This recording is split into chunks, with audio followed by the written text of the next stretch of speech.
Hey everyone, welcome to another deep dive. Yeah, welcome. Today we're going to be talking about personal boundaries. Ooh, yeah, I love this topic. Yeah, me too. Mm, And we're going to be taking a look at two blog posts from the Multicultural Counseling Service. okay. Both of these articles are about personal boundaries, although the second one kind of also dives into social skills a little bit. Interesting. Yeah. So we're going to try to uncover not just the types of boundaries, what they are, Right. but why they really matter and how to recognize when those boundaries are being crossed. Yeah, I think a lot of people maybe don't even realize they have boundaries until they get crossed. Exactly. That can be a really uncomfortable experience. Yeah. And actually, the first article talks about that. How does it? Yeah. They use a great example, someone disrespecting your opinion, and like how that feels. Yeah. Just being totally dismissed and not listened to.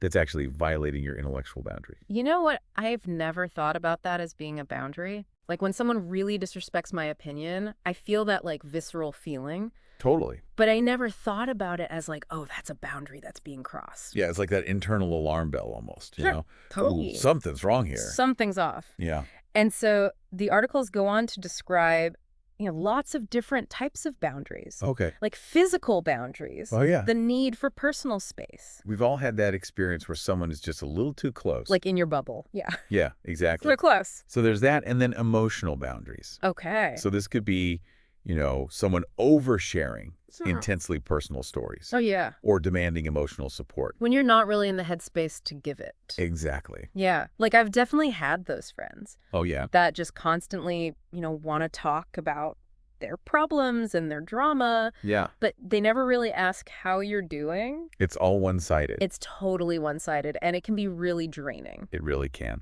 Then they talk about time boundaries and material boundaries and sexual boundaries. Right.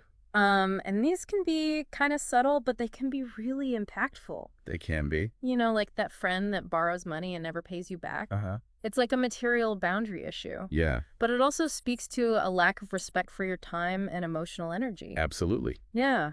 Sometimes these boundaries can get blurry. Yeah. It's important to be able to recognize when multiple boundaries are being crossed at the same time, Definitely. because that can happen.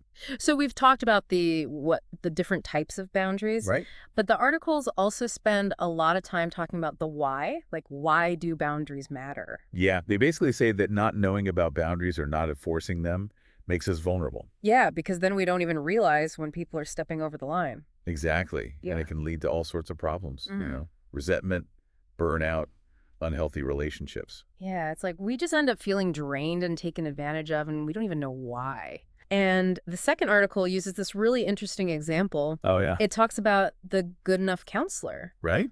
And the article kind of makes this point that even professionals, even therapists, Yeah. need to have strong boundaries. Yeah, for their own well-being, Yeah. and also so that they can be more effective in helping their clients. So it's not even just about protecting themselves. No. It's also about making sure that their clients can feel truly heard and supported. That's a really important time. It's like they need that space Yeah, to actually be helpful. absolutely. And that actually makes me think about something else the second article talks about. Okay. These stages of boundary violation. Oh, yeah.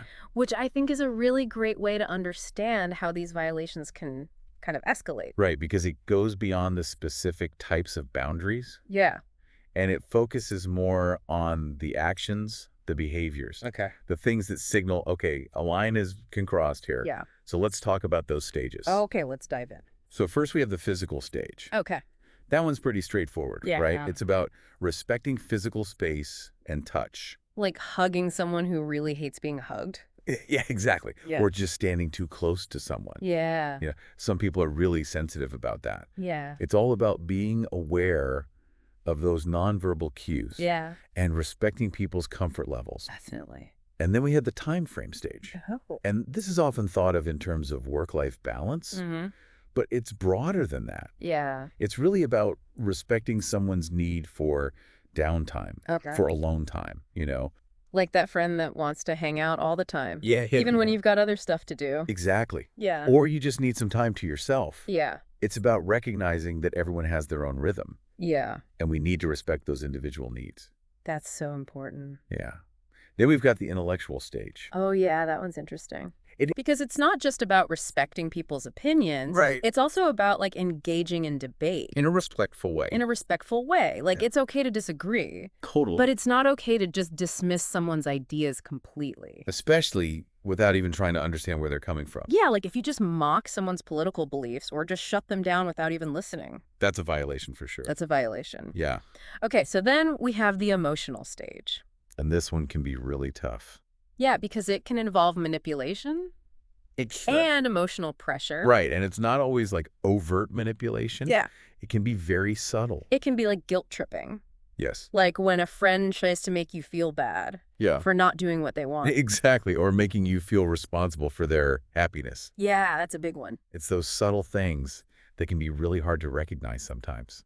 And then you end up feeling resentful. Yeah. You're like, why do I feel so bad? Yeah. And you don't even realize that your boundaries are being crossed. Okay, so speaking of subtle, We can't forget about the sexual stage. oh yeah, that's a big one. And again, this goes beyond just physical boundaries. Right. It's also about respecting people's comfort levels with jokes and comments. Yeah, and even online interactions. Oh, yeah. Like reading those cues. Absolutely. And making sure that everyone feels safe and comfortable. Consent is so important. Yeah. And even if something isn't intended to be harmful, Right. it can still be a violation if it makes someone uncomfortable. Totally. Intent doesn't equal impact. Exactly. All right, so then the last stage is the material stage. Which might seem simple, Yeah. but it can actually be pretty nuanced. Yeah, because it's not just about respecting other people's stuff. Right. Like not stealing. Yeah. But it's also about recognizing those deeper patterns. Yeah. Like that friend who's always borrowing money Uh-huh. and never seems to get back on their feet. It's not really about the money at that point. Yeah, it's about something else. It's about that underlying dynamic. Yeah. And those can be really tricky to deal with. Yeah. But it's important to recognize them Yeah. and set clear boundaries to protect yourself. Okay, so as we've been talking about these stages, Yeah. I'm realizing it's not just about like memorizing a list of rules. Yo. It's more about understanding. How our actions impact others. Yeah. It's about empathy and respect. And speaking of that, societal pressure can really play a role in all of this. Oh, absolutely. Because we're constantly getting messages about how we should behave and what we should look like and what success should look like. Yeah. And all of that can make it really hard to figure out what's truly important to us. Totally. Like, what are our own values? Yeah. What are our own needs? And we end up blurring our own boundaries Yeah. to try to meet those external expectations. And sometimes even at the expense of our own well-being. It makes you wonder, are we the ones crossing lines sometimes without even realizing it? That's a great question. Are we so busy trying to please other people that we forget about our own limits? It's definitely something to think about. Yeah. To reflect on. Sure. Are there any areas in my life where I'm unintentionally crossing someone else's boundaries? That's a really good point. It's all about self-awareness. Yeah. Okay, so we're back, and we've talked about the what and the why of personal boundaries. The different types and why they're so important. Exactly. Yeah. But now I think it's time to get to the how. The million-dollar question, right? Yeah, like how do we actually set and maintain those boundaries in real life? Especially because the articles don't give us, a step-by-step guide. They don't. Which is probably good because everyone's different. Yeah, everyone's situation is unique. Exactly. But I still feel like we can get some good insights from these articles Oh, absolutely. to help us navigate this tricky stuff. Yeah, for sure. One thing that really stood out to me was this idea of self-awareness. Oh, that's so important. Like, we need to know what our boundaries are before we can even start setting them. Right. It's like trying to build a house without a blueprint. Yeah. You need to know where the walls are going. Exactly. So we need to take some time to really think about, what makes us feel uncomfortable? Yeah. What are those things that we just absolutely will not tolerate? It's about knowing our values, our limits, Yeah, what we need to feel safe and respected. exactly. And I think that might take some soul searching, It might. maybe some journaling, Yeah. talking it out with a trusted friend or therapist. Whatever works for you. Yeah. But once you have a better understanding of your own boundaries, Then what? then you can start communicating them. Oh, yeah, that's the hard part. That can be a challenge. Especially if we're not used to being assertive. Right. But the articles really emphasize clear and direct communication.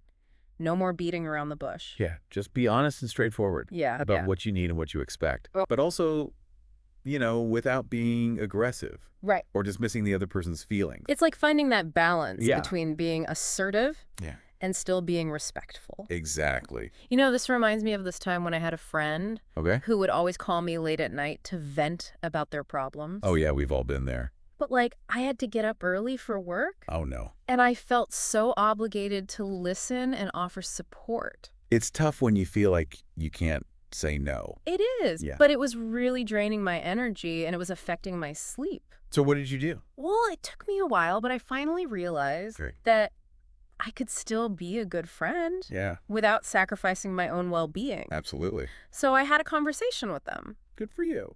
and I explained that while I care about them and I want to be there for them, Yeah. I also need to prioritize my own rest Yeah, you got to take care of yourself. and self-care. How do they take it? Well, at first they were a little surprised because they weren't used to me setting boundaries. But once I explained my reasoning calmly and clearly, Yeah. they were actually really understanding. They were. That's great. They apologized for overstepping, and we were able to figure out a new dynamic that worked better for both of us. See, communication is key, It is. even though it can be uncomfortable sometimes. But it's so worth it.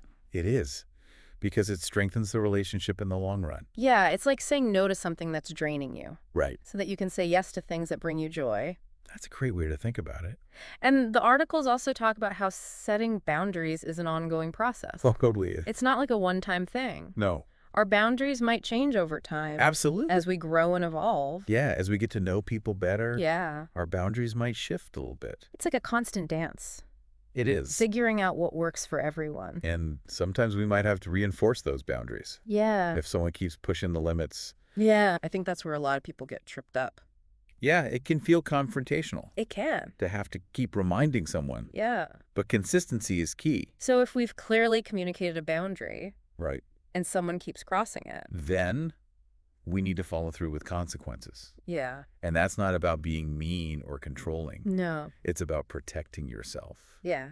and teaching people how to treat you It's like drawing that line in the sand. and standing firm Yeah. when someone tries to step over it. And sometimes those consequences might involve distancing yourself from that person, Yeah, that could be tough. especially if it's someone we care about. It is. But ultimately, healthy relationships require healthy boundaries. That's so true. And when we respect our own boundaries, Yeah. we're actually modeling that behavior for others. We are. It's like we're contributing to this culture of respect Absolutely. and healthy communication. And that's a gift to yourself and to everyone around you. Yeah. Well, as we wrap up this deep dive, I have to say I'm feeling really empowered. Me too. Like, these articles have given me a new way to look at my relationships. Yeah. And some tools to navigate them in a more confident and compassionate way. I think that's what it's all about, finding Yeah. that balance. For sure. So I hope our listeners are feeling that too. Me too. Remember, setting boundaries is a skill. Yeah. And like any skill, it takes practice. It does. It's a journey, not a destination. And our boundaries will probably change and evolve along with us. It will. So what can our listeners do? Well, as you go forward from this deep dive, Mm-hmm. I encourage you to think about your own boundaries. Yeah. What areas of your life could benefit from stronger boundaries? And how can you start communicating those boundaries in a clear and compassionate way? That's the key. It is. Clear and compassionate. Yeah, maybe jot down some notes, revisit those sources. Yeah. And most importantly, start having those conversations That's with right. the people in your lives. Because setting boundaries is a sign of self-respect. It is. It's a way to honor your own needs and well-being. And it's a gift Yeah. that you give to yourself and to the people you care about. Well, thanks for joining us on this deep dive into personal boundaries. It's been a pleasure. We hope you learned something new. And that you feel empowered to create more fulfilling and respectful relationships in your life. Until next time, keep diving deep.